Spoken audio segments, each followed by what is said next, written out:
Aí você falou do apóstolo Paulo. O apóstolo Paulo era um doutor, fazedor de tendas, tinha mercado de trabalho, Sim. entendia do mercado, do comércio, isso causou inveja. Agora, recentemente eu estava lendo um pouco da história de C.S. Lewis, e quem conhece um pouco a história dele sabe que ele era um ateu, ele era um professor de literatura da Universidade de Oxford, e ele era um ateu. Quando ele se converteu, ele não deixou a Universidade de Oxford. Ele continuou lecionando. Só que o sentido dele, da profissão dele, de olhar a sua vocação mudou. Exato. Atualizou, né? A cosmovisão, atualizou. Né? E aí que saiu os livros que ele escreveu. Cristianismo Puro e Simples, Cartas de um Diabo Aprendiz, Os Quatro Amores, Abolição do Homem, etc. E muitas vezes, por que eu quero dizer isso? Quando a gente fala em deixar a carreira profissional para ingressar no ministério pastoral, muitas vezes significa abrir mão de anos de estudo e desenvolvimento para entrar num desafio lotado de incertezas. Lembra que a gente até comentou que eu falei assim, eu acho que o ministério pastoral é uma carreira, se olhando assim no ambiente profissional, olhando ele como uma profissão, é a carreira mais incerta que existe, porque ela não tem lei, ela não tem fundo de garantia, ela não tem proteção governamental, não tem nada. Então, quando a gente fala assim, para muitos, pode pensar, é uma loucura deixar o ministério, uma carreira bem-sucedida, profissional. Eu fui chamar de louco também, né, Tata? E ir para o ministério pastoral. E aí você está abandonando, pô, você fez engenharia, você estava lá como engenheiro, bem-sucedido, podia estar ganhando bem e tal. Aí entra assim, C.S. Lewis entendeu a vocação dele, fez essa transição, não precisou se tornar um pastor. Exato. Muitos fazem essa transição e se tornam pastor. Mas isso não significa abandonar a experiência profissional, mas incorporá-la ao ministério. Paulo fez isso. Exatamente. Com excelência. Então, como é que você vê essa transição e de que forma a vivência do mercado de trabalho ela contribuiu para moldar a sua liderança, te fazendo um pastor mais preparado? É exatamente essa não desconsideração da minha história no corporativo. É trazendo toda a experiência, as ferramentas que eu aprendi, os amigos que eu fiz e toda a experiência que eu vivi, eu trouxe para a igreja. Não é? Então, se hoje eu sou um cara que consigo liderar melhor, conhecer melhor as pessoas, resolver melhor os problemas, visionar mais, ser mais estratégico, ser mais excelente, foi por conta do corporativo. Sim. O corporativo trouxe essas características que a teologia, só pela teologia, ou se eu fosse depositar tudo isso no seminário, eu não teria. Sim. Então, quer dizer, e hoje eu me encontro, porque isso foi formando o meu ser. Eu sei que eu sou um cara simples, um cara que busca profundidade e excelência. Isso são características minhas, por conta da minha história, por conta que eu entendi minha identidade. Então, quem me conhece sabe que eu amo a excelência.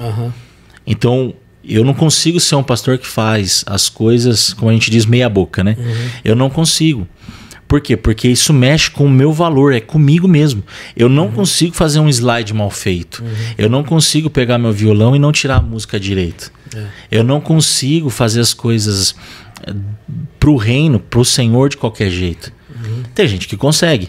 Então, quando eu olho para uma igreja, ainda que seja tradicional, eu entro dentro de uma igreja, você chega lá, o microfone do cantor tá fazendo barulho, o violão tá desafinado, cara, isso já me desconecta. E aí tem gente que vai falar, pô, mas você é chato, hein? Fala, gente, eu sou assim. E se eu sou assim, talvez tenha algum membro da igreja desses caras, ou até na nossa igreja, que isso é um ruído. E a falta de zelo e de excelência, muitas vezes, das igrejas, fazem elas perder membros, fazem as pessoas não se conectar.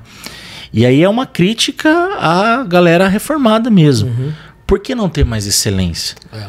Por que não ter um ambiente, né, pensado, com mais excelência, né? Então, mas essa pessoa sou eu sou assim, então eu entendo isso. Então, o corporativo abriu meus olhos para coisas que, se eu fosse esperar da igreja como sistema, como, enfim, seminário e a própria redoma da igreja, talvez eu não teria.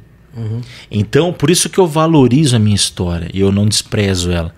E às vezes é o que eu deixo aí para os amigos aí que tem a história fora, que vem de outra a profissão, né, que depois vira pastor, se torna teólogo e tal, é não desprezar a história, né, cara? Sim. É o que eu posso aprender para eu trazer. Às vezes o cara é um jornalista, pô, vai pregar melhor, então. Muito. Vai escrever um livro, vai se comunicar, vai dar um curso, vai ser professor. Ah, o cara é psicólogo. Poxa, ótimo, vai tangencia completamente. Então, eu acho que é aproveitar, porque isso vai te tornar único. Né? No mundo onde todo mundo quer ser original, pô, olha para sua história, você é único. Então, como eu falei, é por isso que eu me tornei um capelão, um treinador de líderes, um cara que gosta do tema e tal, porque eu olho para minha história e eu junto tudo isso. Quando você fala assim, isso me ensinou a fazer um PowerPoint melhor, se você trabalhou em uma multinacional, exato, você provavelmente já deve ter lidado com uma situação de ter que, por quartil, por exemplo, precisar fazer uma apresentação para o seu gerente, para o gerente do seu gerente e para o diretor. E aí você não vai fazer qualquer apresentação. Exatamente. Por que na igreja a gente tem que fazer qualquer apresentação?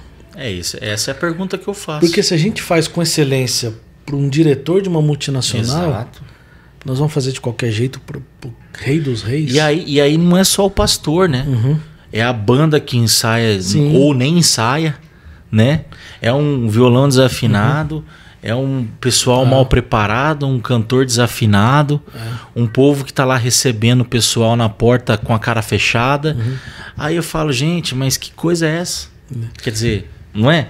Essa é a pergunta que eu faço. Por que para Deus eu tenho que dar até questão de contribuição? É dar o que sobra. Né? Então você vê assim uma falta de compromisso, de engajamento. Eu acho que talvez tem vários desafios, mas esse de comprometimento hoje no cenário atual, ele é triste, cara. A gente fala muito que para Deus qualquer coisa serve, porque ele não olha o exterior e olha o coração. E aí a gente canta desafinado. E uma exegese mal feita, né? Uma exegese mal feita, e aí você fala assim, cara, o cara que tá sentado vendo tudo isso e não... Que credibilidade que você passa, né? Pois é. Pessoal, olha, se o slide do cara é assim, se a igreja do rapaz é assim, se o louvor é assim, imagina como que não é a casa, como é que não é o trabalho, como é que não é a vida. Então, não tem jeito, cara. A gente correlaciona tudo. Agora, eu já perguntei para alguns pastores e a maioria deles é categórico em dizer que um pastor, antes de ir para o ministério, devia ir para o mercado de trabalho. E assim, a maioria deles é categórico, deveria.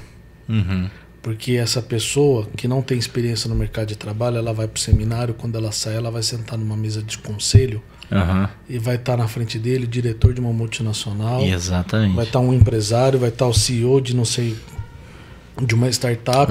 E esse cara, por não ter experiência, ele é engolido. Exato. Você acredita que todo pastor deveria ter uma experiência no mercado de trabalho? Com certeza. Não tenho dúvida. Porque é aquilo que eu falei, cara, o cara vai aprender a acordar cedo, o cara vai aprender a conversar com outras pessoas.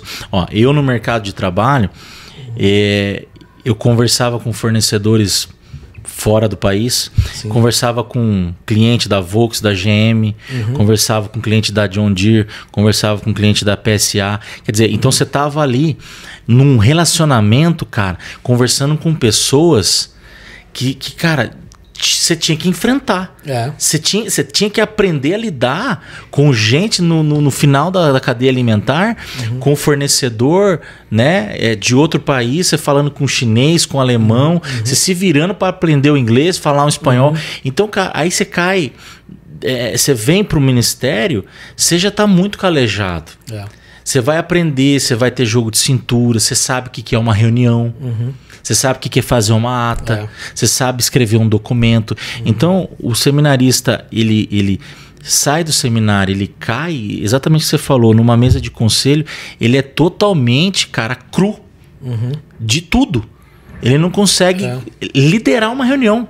Essa que é a verdade. Ele não vai saber liderar uma reunião de conselho. Então, não vai saber argumentar. Às vezes ele tem sonhos, tem planos, mas ele não vai conseguir expor, argumentar. Não vai conseguir trazer aquilo que está na mente dele para uma execução. E, cara, e aí que os pastores muitos se frustram. É aí que eles acabam tendo bronca de conselho, de presbítero. Cara, é porque essa é uma realidade, cara. Não tem, como a gente diz, vivência, né? De mundo. Não tem vivência de mundo. E engraçado, Daniel, que você falando isso, uma galera da minha classe que foi muito precoce, uma boa porcentagem, nem pastor mas não aguentou o rojão por N motivos, ideologia, isso tudo que a gente falou, conselho, gente carrasco com seminarista também, que não deveria ter. E tudo isso não aguentaram. Vários abandonaram. Até a fé. Até a fé. Mas eu sou a favor, sim, do cara ter uma outra profissão antes. Aliás, porque assim, eu já vi pastores que às vezes você para e olha e fala assim, cara, se esse cara tem um comportamento desse no mercado de trabalho, esse cara não estava empregado mais. Exatamente, cara. E às vezes o contrário também é verdade. Sim. Às vezes o cara é um mau funcionário, o candidato a ser pastor, ele não deu certo em lugar nenhum porque não tem compromisso, faz as coisas de mau jeito. Ah, mas agora eu vou ser pastor então para ver se dá.